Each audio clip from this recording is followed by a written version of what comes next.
pravica do družine, pravica do šolanja, pravica do hrane in pijače. To je le nekaj osnovnih pravic, ki bi morale biti posebej zaščitene za vse otroke v vseh državah in kulturah, brez izjem. Otroci so zelo sramežljivi in se ne upajo priznati, recimo, da so doma njihove pravice zlorabljene. Veliko otrok je pač v bistvu izločenih iz skupin. Sodno jih že zaradi videza. In ne glede na videz bi morali biti vsi otroci enaki, so danes mladi ambasadori UNICEF-a ob Svetovnem dnevu otroka razpravljali s predsednikom Pahorjem. Dajte nam vsem enako mero pozornosti, ne glede na to, ali smo bogati ali revni, ali veliki ali majhni.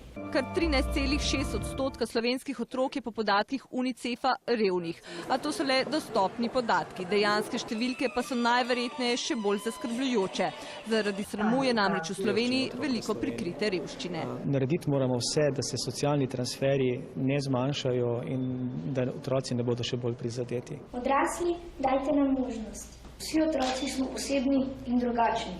A vsi imamo enake pravice. A njihove pravice se končajo tam, kjer se začnejo pravice drugega. Ambasadori pa se zavedajo tudi dejstva, da mnogo otrok zelo dobro pozna in zahteva svoje pravice, na dolžnosti pa pogosto pozabijo.